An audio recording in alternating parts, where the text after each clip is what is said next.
Christmas is just around the corner, and despite news this week that Australia's economy is doing better than expected, the cheer is not evenly spread, especially here in South Australia, where our GDP went backwards.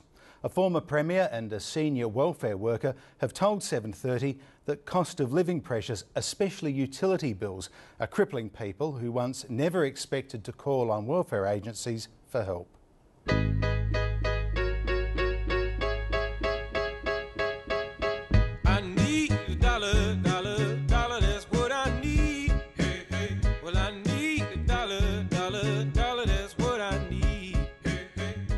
Even in a lucky country, there have always been people struggling to make ends meet. Politicians and policymakers used to have a fairly clear idea of who they'd be and why they were poor. Very often the main group of them were those on dependency payments, on welfare payments, and they were largely the ones who struggled to get by. Every so often you would have a new group come in, especially when housing interest rates went up. And we did have at different times in that period a lot of people under housing stress. But when interest rates went down, then they came out of that. The difference now, he says, is with that last group, the working poor. They're getting into trouble more often and finding it much harder to get out. Lynn Arnold was Premier during the aftermath of the collapse of the State Bank. These days he's the CEO of Anglicare, a welfare agency of the Anglican Church. Through its work, it feeds people who otherwise might not see a good meal. Through its donation centres, it helps people who otherwise could not afford decent clothing. Got to fold them up. Lynn Arnold says more people are coming through the doors for help, and his agency is by no means alone. But over the last 3 or 4 years, we've seen growing numbers of people coming to, particularly financial counselling, people who have a mortgage, have a job, and they're just not coping. Well, one group we're seeing are people who say they never thought they would need to come to us. One of those people is Debbie Stevens. Her husband ran his own business as a driving instructor. Debbie Stevens says when requirements for P-plate drivers changed, business dropped off and the bills piled up. We were going to sell the house, and we didn't really want to do that because our house is our asset, where we live, and if we sold the house then we'd have to find somewhere to rent, and rentals are at a premium. Eventually, those bills became too much, driving them to a financial counsellor, in this case from Anglicare. And we went down, saw her, and we laid everything out on the table in front of her. And that's when it all hit the fan and I broke down and I cried, I was upset. And they actually paid our council rates for that quarter and our phone bill for that month, which was really, really great.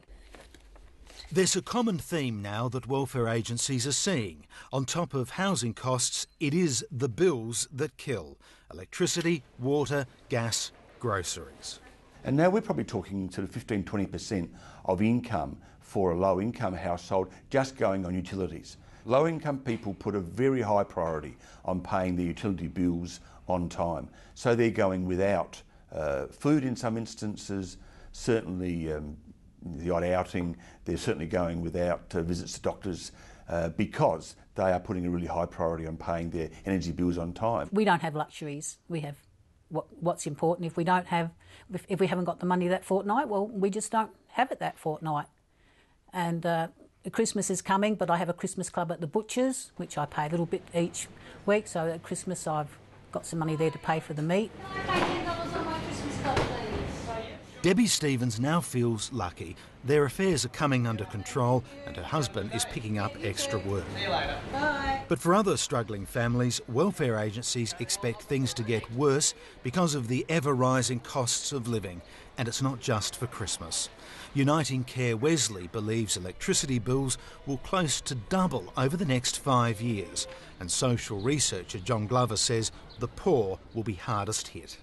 We notice that there are already high to very high rates of psychological distress among the most disadvantaged in our communities. And as cost pressures go, that adds to that. At the same time, though, the ability of governments to help has gone down because they've sold off some of the levers. The gas company went under labour.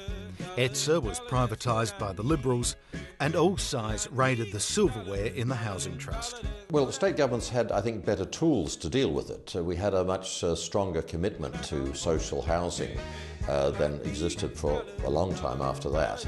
But having sold off the levers doesn't mean governments are off the hook. Welfare agencies say the cost of essentials is swelling the battlers' ranks, as well as making their struggle a lot harder. And they expect consequences from that. Look, for a state government looking at an election in 2014, I would at this stage be expecting that cost of living pressures, cost of utilities is going to be a major election issue. And I don't think any political candidate, any political party can ignore the growing frustration that people are feeling about inability to be able to pay for the essential services, the basic costs of living. And ultimately they're going to sheep that home to government.